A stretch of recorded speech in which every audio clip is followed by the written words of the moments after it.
Gujarat bulletin ન્યૂઝમાં આપનું સ્વાગત છે। લીલિયામાં ગટરના ગંદા પાણીનો કકળાટ, વેપારીઓમાં રોષ, કોંગ્રેસે કર્યો ઉગ્ર વિરોધ। અમરેલી જિલ્લાના લીલિયા શહેરમાં ગટરના ઉભરાતા ગંદા પાણીની સમસ્યા દિવસે ને દિવસે ગંભીર બનતી જઈ રહી છે। રસ્તાઓ પર ગંદુ પાણી ફરી વળતા વેપારીઓ અને સ્થાનિક લોકો ભારે હાલાકીનો સામનો કરી રહ્યા છે। આ મુદ્દે કોંગ્રેસના આગેવાનો વેપારીઓ વચ્ચે પહોંચ્યા હતા અને સ્થળ પર જ ગટર વ્યવસ્થાનું નિરીક્ષણ કરી તંત્ર સામે રોષ વ્યક્ત કર્યો હતો। લીલિયા શહેરના બજાર વિસ્તારમાં ગટરના ઉભરાતા ગંદા પાણીને કારણે વેપારીઓના ધંધા પર સીધી અસર પડી રહી છે। દુર્ગંધ, ગંદકી અને મચ્છરોના ઉપદ્રવથી સ્થાનિકો પણ પરેશાન બન્યા છે।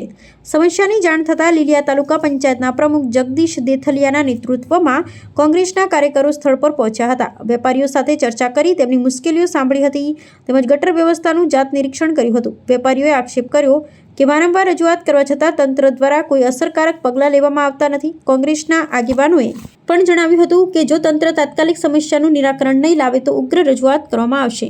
મારું નામ સબીલાલ પી વેઠાણી, હું એક નાનો સાનો શાસનનો વેપારી છું અને ઘરેથી દુકાને આવું છું, દુકાનેથી ઘરે જ આવું છું અને ગાડીમાં રસ્તામાં ખાડા નાવલીમાં એટલા બધા પીડ્યા છે કે હું પડી ગયો અને મને પગમાં પણ ઈજા થઈ છે અને મારી પરિસ્થિતિ કેવી થાય છે એ તમે જુઓ।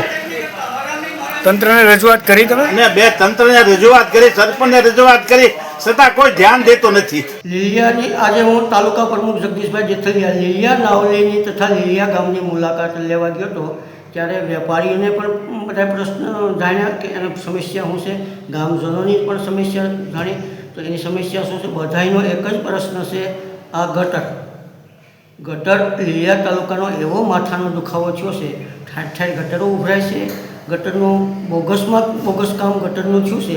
ગટરની અવારનવાર મેં રજૂઆત કરી છે, કાર્યપાલક એન્જિનિયરને, મુખ્યમંત્રીને પણ લેટર લખ્યો છે। આનો કોઈ કાર્યપાલક જવાબ નથી દેતો કે આનો કોઈ અધિકારી જવાબ નથી દેતો। આ ગટર રામ ભરોસે હાલે છે, રામ કોના ભરોસે હાલે છે તો અમને નથી ખબર, કેમ કે રામ મંદિરે લૂંટાઈ ગયું। આ ગટરનો અમે આવેદનપત્ર હમણાં હનુમાનજી દાદાને દેવા જવાના છે કે અધિકારીઓ તો આવેદનપત્ર લઈ અને એક વાર મૂકી દેશે, અધિકારીઓએ આ સરકારથી બી છે। તમે લીલિયા નાવલીનો રસ્તા અંગે પણ વાત કરી હતી, શું છે પ્રશ્ન? નાવલીનો રસ્તો અત્યંત ખરાબ છે, લોકો ખાડા પડ્યા છે, 2-2 ફૂટના ખાડા છે, એમાં પાણી ભર્યા છે। ગટરના ઉભરાવાના કારણે એ ગંદા પાણી પીડ્યા છે, લોકો અને બાળકો એ ખાડામાં પડે છે।